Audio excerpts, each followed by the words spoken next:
Good day sa inyo. Topic natin, paano magbawas ng timbang. Magbibigay ako ng mga tips. Kumain tayo ng almusal. Ito ang pinaka-importanting kain sa maghapon. Ano ang mga pwedeng kainin? Itlog, pandesal na konti lang ang palaman, isda, gatas, yogurt, pwede rin ang prutas kung nagmamadali, apple, bananas, maganda ang oatmeal, at saka ang lugaw. Uminom din tayo ng 8 hanggang 12 basong tubig sa buong maghapon para medyo busog tayo. At pwede tayong kumain ng sopas at maraming salad bago ang ating main meal. Para busog na tayo, konti na lang ang makakain natin. Ano yung mga pwede nating iwasan? Siyempre, ang mga cakes and pastries kasi napakaraming butter, asukal at malakas sa calories yan. Huwag na tayong uminom ng mga matatamis na inumin. Tubig na lang, marami tayong maibabawas sa ating calories. Pag tayo ay nagugutom, huwag chichirya. Pwede tayong kumain ng mga nilagang mani. At saka itong ating mga fruits, itong apple, saka bananas. Pwedeng yan na ang merienda natin. Pwedeng hindi tayo mag-dessert, pero sa merienda natin sila kakainin. Kapag magluluto naman, steam lang o may sabaw. Iwasan yung mga deep fried na foods.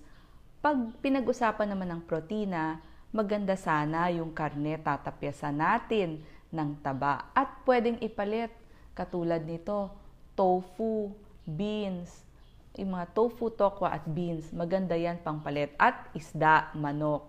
At pwede rin tayong kumain ng maraming gulay. Yan ang magiging pampabusog natin.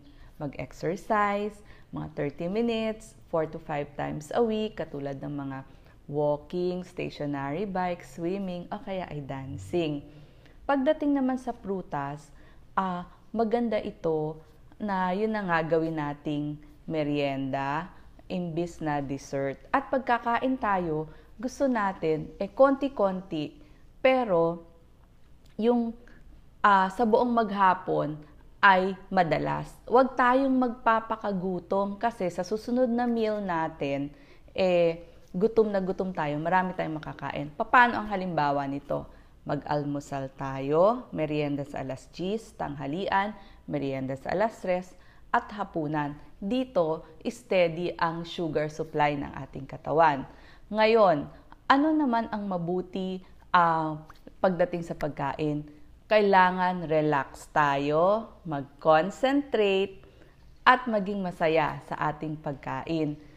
Sa kainan naman, umupo tayo doon sa konti lang kung kumain. Huwag tayong tatabi sa mga malalakas kumain. At ang bilin ko nga, lagi tayong may baon na toothbrush at toothpaste. Kasi kailangan nating mag-brush ng teeth agad para hindi na tayo kakain. So maraming salamat po.